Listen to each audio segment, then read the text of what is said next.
ربنا هب لنا من أزواجنا وذرياتنا قرة أعين واجعلنا. Blood. Oh, bukan. Boleh. This is the real blood. Ini your favorite surah dia? Tak baca dah. Baca ada. أعوذ بالله من الشيطان الرجيم بسم الله الرحمن الرحيم تبت يدا أبي لهب وتب ما أغنى عنه ماله وما كسب سيصلى نارا ذات لهب وامرأته حملة الحطب في جيدها حبل من مسد. Okay, kita ada lagi satu lagi blood yang kita nak dengar. Blood. Allah. Real blood. Bismillah. Bismillahirrahmanirrahim.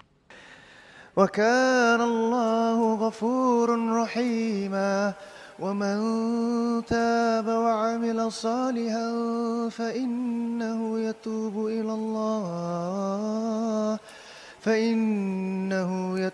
إلى الله متابا والذين لا يشهدون الزور وإذا مروا باللغو مروا كراما والذين إذا ذكروا بآيات ربهم لم يخروا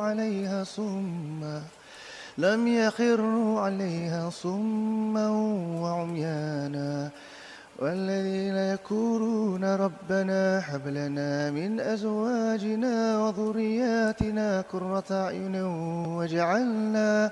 واجعلنا للمتقين إماما. Allah Azim. Moga jadi asbab hidayah insya-Allah. Nanti ni hari Minggu hari 6. Hari tempat lah. Dia cakap macam itu. Okey, Mesap. Bagi penutup kata-kata penutup. Baru nak suruh dia menangis.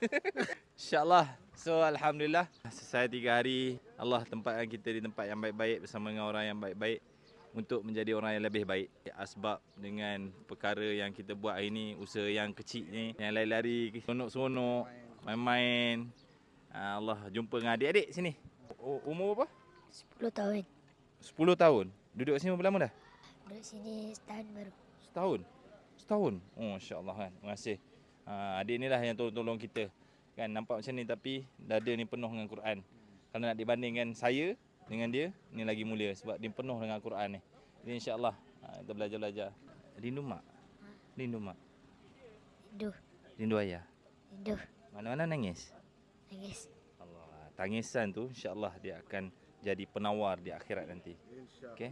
Insya-Allah. Doa lah. Okay guys, insyaAllah kita jumpa lagi.